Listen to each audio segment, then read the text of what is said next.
여러분이 그 출애굽기에 나타나는 이 성막 짓는 과정 있잖아요. 읽을 때 얼마나 지겹고 뭐 고가 맺히고 창이 맺히고 막 이런 거 읽을 때 지겹게 생각하지 마세요. 하나님의 문화를 생각하면서 하나님이 신방 꾸미려고 그래도 그 몇 평 한 8평밖에 안 되거든요, 성막이.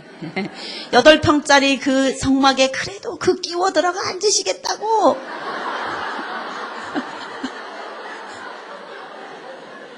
통치하시겠다고. 우리 하나님 얼마나 좋아요. 우리 가운데 내 삶에 그 구겨진 내 삶 속에 들어와서 지지고 볶는 내 삶에 땅 몇 평 얻어 거하시겠다고. 들어와서 샤켄 하시겠다고. 성막을 만들으라 그러시는 그 하나님의 심정을 읽어보시라고. 그거를 읽어야지. 그런 걸 생각해야지. 읽으면서 그냥 이놈의 성막 도대체 이거는 뭐냐 이러면서. 여러분 그러지 맙시다. 네, 성막 읽을 때 하나님이 얼마나 이런 걸 생각하셔서 우리 가운데 샤켄 하시겠다고. 언약 맺은 백성 가운데 나와 더불어 동거하시면서 사시겠다고. 그거를 유형적인 성막이라고 하는 가시적으로 볼 수 있는 것을 우리에게 두셔야 우리가 하나님을 맨날 만나는데 익숙하거든요. 왜? 우리는 이 물질을 갖고 있기 때문에. 눈으로 봐야 좀 좋거든요. 하나님 좀 보면 좋겠거든요. 하나님 보고 싶어하고 예수님의 제자도 얼마나 그랬어요. 하나님 좀 보여주면 좋은데. 빌립도 그랬잖아요. 여러분도 하나님 보고 싶죠? 예수님의 제자 빌립도 그랬잖아요.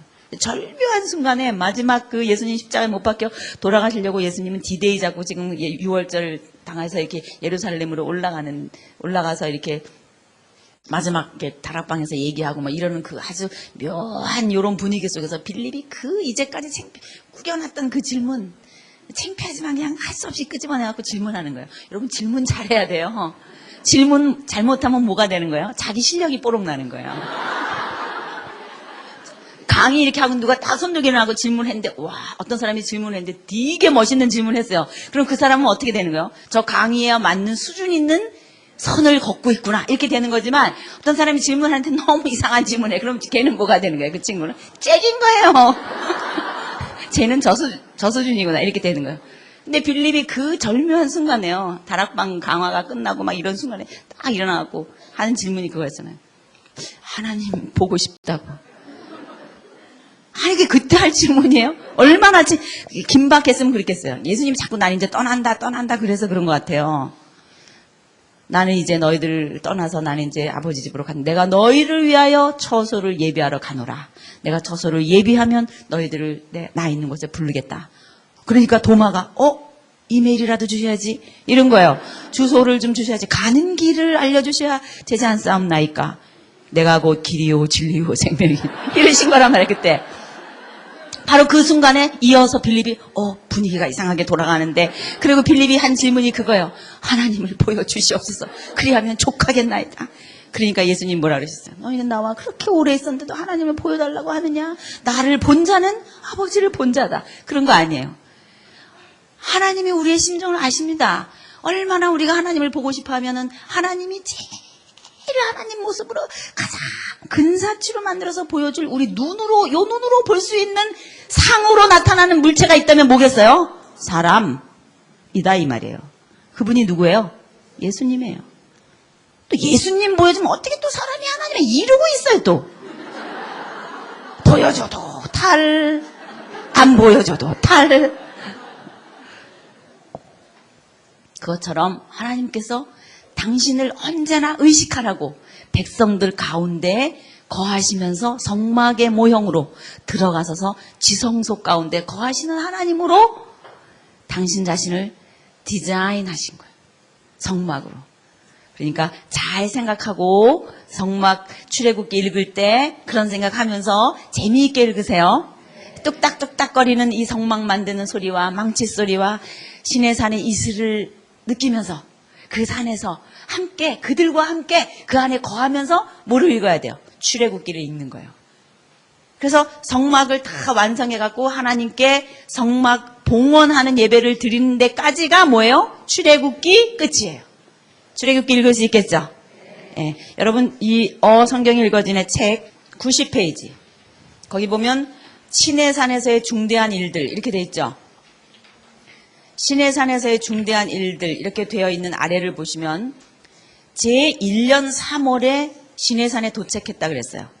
지도랑 같이 보이시죠? 그러니까 그 앞에 시내산 도착하기 전에 일어난 여러 가지 일들은 그냥 그런 일이 있나 보다 생각하면 돼요. 뭐 쓴물이 단물이 되고 이런 내용들은 그렇게 중요한 게 아니에요. 그러니까 경중을 알아야 돼요. 성경을 읽을 때. 중요한 초점이 어딘가. 우선 어디 찾아가는 거예요? 시내산. 그럼 시내산 찾아가는데 가는 동안에 얼마 걸렸냐? 2개월 걸렸어요. 2개월 어떻게 하냐? 거기에 이렇게 돼 있어요. 제1년 3월이라고 돼 있어요. 제3월에. 그 말은 뭐예요?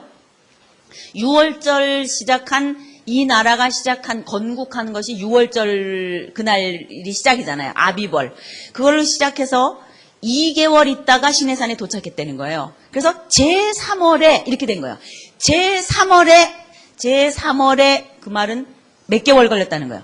2개월 걸려서 지금은 3개월째다 이 말이에요. 그러니까 만 2개월 걸려서 어디에 왔다? 시내산에 왔다. 그래서 제1년 3월이에요. 제1년 3월을 15개월로 착각하면 안 돼요. 이거는 3월이에요. 제2년 1월 1일 그러면 만 1년 된 거예요. 헷갈리는 분 계시죠 지금? 제1년 3월 그러면 2개월밖에 안 된 거다 이 말이에요. 만. 맞죠? 제2년 1월 그러면 만 1년 지났다 이 말이에요. 이해가 되시죠? 자, 그게 이게 표시예요. 90페이지에 보면은 제1년 3월에 도착해서 그동안 일어난 일을 쭉 9개월 반 소요하면서 적어놨어요. 이해하시겠죠? 그 다음에 무슨 사건이 나오냐? 날짜가 나와요. 제2년 1월 1일에 하나님께 성막을 완성해요. 즉 출애굽기 40장 맨 끝에 17절에 보면 완성된 성막을 하나님께 봉헌하는 것이 제2년 1월 1일이다 이 말이에요. 그러니까 만 1년 된 거죠. 출애굽한 지. 그러나 시내산에서는 9개월 반쯤 소요된 거예요. 그리고 나서 성막을 완성된 다음에도 약 한 달 22일을 더 시내산에 있어요. 무슨 말인지 아시겠죠? 시내산을 뜨는 때가 언젠가 제2년 2월 20일이에요. 그렇죠? 제2년 2월 20일 날 시내산을 떠요. 그래서 제2년 1월 1일에 성막을 봉헌하는 것으로서 출애굽기가 끝나면 창출, 그 다음에 뭐예요? 민을 읽어야 되거든요, 우리가. 창출 민을 읽어야 돼요. 근데 창출 민의 출발점도 어디라 그랬어요, 제가 어저께? 시내산이라 그런 게 바로 이거예요. 보세요.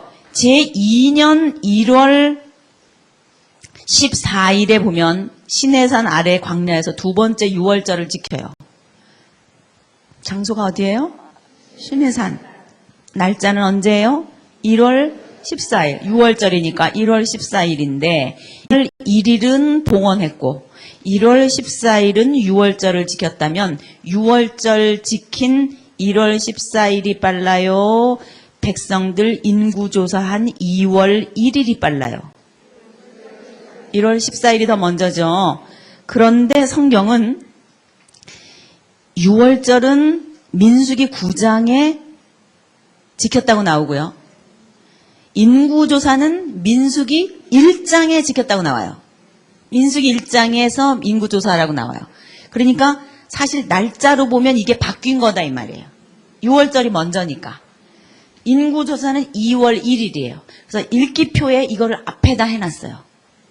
그러니까 순서가 그렇게 되는구나 하고 알고 먼저 6월절 지키고, 그러니까 성막 봉헌하고 6월절 지키고 인구조사해요. 그럼 6월절 그러니까 성막 만들고 하나님이 하실 일 다 끝났어요. 일단락 진 거예요. 시내산에서. 이제는 더 이상 시내산에 계실 필요가 없다고 생각하신 거예요. 하나님께서. 이제는 가면서 더 필요한 거는 또 말씀하시고 또 율례가 있으면 또 말씀하실 거예요. 케이스가 생기면 그때마다 하나님이 또 법을 주시고 또 법을 주셔요. 이제 가면서도 또 말씀하셔요. 여호와께서 모세와 아론에게 일러가라사대. 여호와께서 모세와 아론에게 일러가라사대. 또 나와요. 가다 보면 또 나와요. 그러니까 일단락 시내산에서 해야 할 일들은 하나님이 하셨다고 생각하신 거예요. 그래서 끝내고 그 다음에 민수기로 이동하는 지점에 우리가 생각해야 할 중요한 초점이 뭐냐면 이동이에요. 이동. 뭐예요? 이동. 자, 막연히 창세기, 출애굽기, 레위기, 민수기 그러면 안 되고 출애굽기에서는 성막 완성해서 시내산에서 할 일 끝났죠? 이제는 뭐예요? 이동이다 이 말이에요. 이제는 갈 길이 바쁜 거예요. 대충 뭐가 끝난 거예요? 하나님의 법 만들기. 하나님이 어떤 뜻을 가지고 계신가. 이거는 끝난 거 아니에요? 그렇기 때문에 이제는 이동에 초점이 맞춰지는 게 민수기구나. 이렇게 생각하시라고요. 그럼 이동의 출발점이 어디냐? 시내산이다 이 말이죠. 그러니까 민수기의 출발점은 어디다? 시내산이며 그러기 때문에 민수기를 열면 나팔 얘기가 나온다 이 말이에요. 아니 이 나팔 얘기는 왜 나오나? 나팔을 길게 불 때는 어떻고 짧게 몇 번 불 때는 어땠고 누가 모이고 이런 거 있어요. 왜 그런 얘기가 나올 수밖에 없나? 이게 얼마나 실제로 있었던 일이길래 그러겠어요. 당장 수백만 명이 있는데 마이크도 없는데 사람들 모이게 하려면 문제잖아요. 그러니까 이거를 완전히 지금 조직화시키는 거예요. 시내산에 올 때까지는 이렇게 오합지졸처럼 우리 모세 영화 보면 꿍짝꿍짝꿍짝꿍짝 그러면서 나오잖아요, 다. 그리고 나왔는데 이제 드디어 법을 주시고는 체계화해요. 그래서 백성들을 잘 나눠서 각 지파별로, 네 지파별로, 세 지파별로 성막을 가운데 놓고 동서남북으로 하게 하고 이동할 때는 누가 먼저 출발하고 이것까지 구체적으로 말해야 질서 정연하게 이 민족의 대이동이 시작될 거 아니에요. 그렇죠? 그러니까 이런 민족의 대이동을 할 때 하나님이 필요한 여러 가지 구체적인 상황들을 실제로 생각하셔서 일일이 모세에게 주셨던 내용들이 이 출애굽기에 있고 민수기에 있는 거예요. 그러니까 민수기 그러면 이제 뭐다? 이동이다. 이동하기 위해서 일일이 숫자를 세야 되고 몇 명인지 세야 되고 군사를 정비해야 되고 그렇구나. 그게 이제 민수기의 앞부분이에요. 그 다음에 중요한 것은 뭐냐면 민수기에 들어가서 그러니까 연결시켜야 돼요. 창출민 이렇게 지금 연결되잖아요. 스토리가 흘러가듯이. 저는 지금 창세기 1장부터 마치 옛날 얘기하듯이 얘기를 했어요. 여러분에게. 왜? 성경도 일독할 수 있다 이거예요. 흘러가게 하면서 읽을 수 있다. 이게 흘러가는 것만 알면 흘려지거든요. 가거든요. 그래서 흐름을 따라 지금까지 온 거예요. 스토리를. 민수기쯤 와가지고 출애굽기랑 연결시킬 때는 시내산에서부터 출발해서 가는데 이제 지도를 보세요. 지금 시내산에서 2월 20날 출발해가지고 이동을 하는데 하나님의 목적지가 어딘지를 우선 봐야 돼요. 그러니까 숲곳에서 출발해가지고 이스라엘 백성들을 내보내실 때 하나님의 1차 목적지는 어디였어요? 시내산. 아유 잘 알았어요. 이번에 출애굽기를 끝나고 그 다음에 광야를 지나가지고 가나안을 들어가는 게 최종 목적지잖아요. 우리가 땅 만들기. 그런데 땅 만들러 가기 전에 시내산에서 출발할 때 하나님이 가지신 1차 목적지가 또 있다고요. 거기가 어디냐? 가데스 바네아예요. 자, 여러분 민수기 10장 12절인가요? 성경 한번 열어보세요. 자, 나팔 얘기 나오죠? 10장 대충 보니까 네, 진행 뭐 이런 얘기도 나오고 11절에 보니까 제2년 며칠이에요? 2월 20일에 이 구름이 증거막에서 떠올랐다 그랬어요. 이 구름이 이름이 무슨 구름이라 그랬어요? 그러니까 이 성막을 다 완성했을 때에 마지막에 그 위에 구름이 떴다 그랬잖아요. 그 구름이 무슨 구름이라 그랬어요? 그게 쉐키나의 구름이에요. 성막을 만드신 하나님의 의의가 뭐라 그랬어요? 하나님이 이스라엘 백성 가운데 어떻게 하신다고요? 거하시는 하나님. 그 거하신다라고 하는 게 샤켄이에요. 그거를 명사화해서 구름에다가 집어넣은 이름이 쉐키나예요. 그러니까 구름 기둥이라고 우리말로 번역했지만 이것이 쉐키나예요. 그러니까 구름 기둥, 쉐키나의 구름이 그 장막, 그 성막 가운데 이렇게 머물렀다 이 말이에요. 그거는 뭘 말해요? 하나님이 우리 가운데 거하신다. 쉐키나이 그림. 어디를 가든지 인도에 가면서 구름이 우리를 이끌어 가신다. 그거를 보여주는 거겠죠? 드디어 근데 그 구름이 어떻게 했다는 거예요? 떴어요.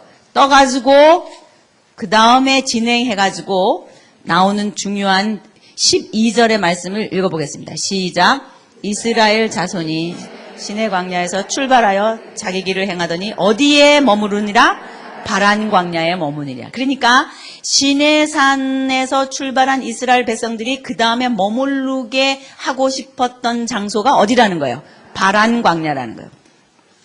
이제 여러분은 이 바란 광야라고 하는 단어와 가데스 바네아라고 하는 단어를 동일시 하십시오. 왜냐? 자, 지도를 보세요. 여기가 시나이 반도인데 이 시내 반도 가운데 있는 이 큰 덩어리를 바란 광야라 그래요. 여기를.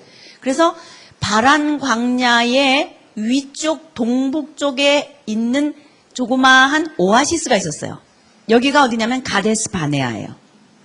가데스 바네아에 일단 이스라엘 백성을 머무르게 하는 것이 1차 목표이셨다는 거예요. 하나님의. 하세롯과 엘랏을 거쳐서 여기는 가는 거예요. 그냥 가서 이 머무르게 하려고 했던 곳은 가데스 바네아라는 곳이에요. 그럼 가데스 바네아가 어딘가? 이 가려고 하는 가나안 땅의 네겝이라고 하는 남방 또는 브엘세바라고도 불리우는 이 아래쪽, 즉 팔레스타인의 남쪽 국경지대 즈음과 연결되는 부위에 있는 지역이 이 가데스 바네아예요.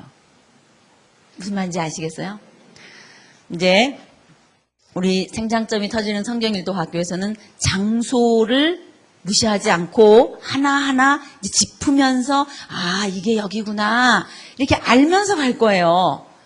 여러분 이스라엘의 지도를 말할 때 지형을 말할 때 마치 우리나라에서 백두산에서 한라산까지 그러면은 우리나라 지형 전체를 말하는 대명사잖아요. 백두산에서 한라산까지 그러면 우리나라 사람은 무슨 말을 하고 싶어 하는지 다 알잖아요.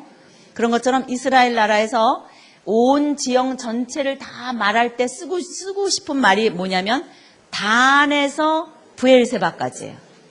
그러니까 단이 여기예요. 이게 북쪽 경계선에 있는 도시의 유명한 그 장소를 단이다. 그리고 남쪽으로는 어디다? 브엘세바다. 이렇게 얘기해요. 그래서 단에서 브엘세바까지. 그러면 백두산에서 한라산까지 이렇게 말하는 거예요. 이런 가나안의 지형 속에 맨 아래 브엘세바와 거의 접경 지역에 있는 곳이 가데스 바네아다 이 말이에요. 그러니까 이런 이 가데스 바네아 지경까지 이스라엘 백성을 데려다 놓으셨다라고 하는 뜻은 하나님의 어떤 심중을 보여주시는 걸까요? 하나님이 곧 어디로 들여보내고 싶다? 가나안으로 들여보내고 싶다는 의지를 읽을 수 있죠. 그럼 여기까지 왔을 동안에 얼마 걸렸냐? 16개월. 18개월. 1년 6개월 만에 여기 도착했다고 돼 있어요. 출애굽한 지. 그럼 1년 6개월 만에 어디에 왔어요? 가데스 바네아까지 이 밑에까지 다 왔다고요. 근데 조금만 올라가면 이제 곧 헤브론이 나오고 아이가 나오고 베델이 나오고 뭐 이렇게 나오는 이스라엘 가나안 땅이 되는데 조금만 올라가면 되는데 왜 광야에서 몇 년 동안 지냈다 그래요? 어머나 40년 동안 지냈다 그러잖아요. 그럼 광야 40년의 생활 이게 뭘까? 여러분 광야 40년 여러분한테 안개 지역이에요. 그렇죠? 40년 동안 어디서 뭘 해먹고 어떻게 살았는지 40년 동안 뭐 했는지 여러분 잘 희끄무레 하잖아요. 희끄무레 할 게 하나도 없는 게 시내산에 올 동안 2개월 거기서 11개월 지났죠? 그리고는 여기까지 오는 동안에 1년 6개월 걸렸죠? 그리고 여기서 조금만 올라가면 될 건데 아니 도대체 어디서 40년을 지났다는 건가 이런 생각이 들죠? 어디서 40년을 지냈다는 거예요 도대체? 예, 바로 여기서 이 바란 광야 가데스 바네아에서 요 근처에서 왔다 갔다 하면서 약 38년을 지난 거예요. 그러니까 이 왔다 갔다 어디서 왔다 갔다 했냐 이런 거 별로 중요하지 않아요. 그 어디 있냐? 민수기 14장에서 민수기 20장 사이에 걸쳐서 난 기록이 그 부위가 요 바람강야 주변에서 왔다 갔다 한 얘기가 써 있는 기사예요. 그러면 여기서 우리가 광야 40년의 생활을 어떻게 정리하면 좋냐? 아, 하나님은 빨리 가나안 땅으로 들여보내고 싶었었구나. 그런데 이스라엘 백성이 들어가게 굴지를 못했나 보다. 이거가 생각나야 돼요. 왜 여기까지 데려다 놨는데. 예. 여기까지 데려다 놨는데. 그 생각이 나야죠. 그럼 38년 동안 여기서 막 뒤지고 볶으면서 살다가 그 다음에 38년쯤 지나고 약 40년이 되는 때쯤에서 비로소 하나님이 이동시킨 이동 라인이 요거. 요렇게. 요거. 도로 내려가. 엘라스로. 그래가지고 바깥으로 도로 돌아가지고 에돔, 모압, 국경 바깥으로 건쳐서 이렇게 가다가 이리로 들어간단 말이야. 그러면 우리 생각에 일로 직접 들어갔으면 됐을 걸. 왜 일로 갔나 그런 생각 속으로 한 사람 있죠? 가데스 바네에서 조금만 올라가면 된다고 했는데 아랏 전투에서 막히거든요. 근데 이런 일들이 도대체 뭔가 하는 거를 민수기 읽을 때 중요한 지점으로 생각하고 읽으시다 이 말이에요. 그러니까 민수기를 읽을 때 중요한 것이 뭐냐? 우선 스케치를 해서요. 시내산에서 출발해서 민수기 끝은 우선 어디라 그랬어요? 모압 평지예요. 근데 모압 평지에 가기 전까지 중요한 지점이 있었는데 그게 어디라고요? 가데스 바네아다 이 말이에요. 그럼 가데스 바네아에서 왜 중요한가라고 하는 것이 민수기를 읽을 때 굉장히 중요한 초점이에요. 민수기를 읽을 때 잊어버리지 말아야 할 중요한 초점이 바로 이 가데스 바네아에서의 의미고 가데스 바네아 사건 때문에 광야 40년이라고 하는 선고가 내린 거예요. 도대체 그것이 무엇이길래 여기까지 데려다 놨는데 올라가지도 못하고 결국은 여기서 38년 지내면서 광야 40년이라고 하는 세월이 지나가게 됐는가?